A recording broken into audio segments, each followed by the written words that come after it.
మానవుని ప్రయాణము అతి సూక్ష్మమైనటువంటిది. అతని యొక్క జీవితం యొక్క గమ్యం కూడాను అత్యంత సమీపమైనటువంటిది.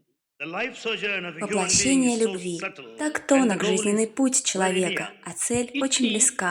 సమీపమైన ప్రయాణమును మానవుడు గమ్యము చేరటానికి అనేక జన్మలు, అనేక సంవత్సరములు కాలము తీసుకుంటున్నాడు. In this life journey, На этом to reach the жизненном пути, destination, чтобы достичь man пункта takes very назначения, long человеку time, and требуется in fact очень even много many времени. lives. На самом ఎందుకు деле ఇంత ему కాలం? требуется Why that несколько long? жизней. ఎందుకు ఈ శ్రమలు? Почему так Why долго? exertion?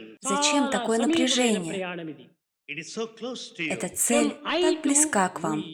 ఇదే ప్రయాణం. It's all the travel Это from I to путешествие we. от «я» к నేను «мы». అనేటువంటి స్థానం నుంచి మనము అనే స్థానానికి చేరటమే మానవుని యొక్క జన్మము గమ్యము. The human Тайна и life предназначение secret and the человеческой жизни destination lies заключается в in путешествии traveling от from the позиции «я» к position of позиции I to «мы». the position of we.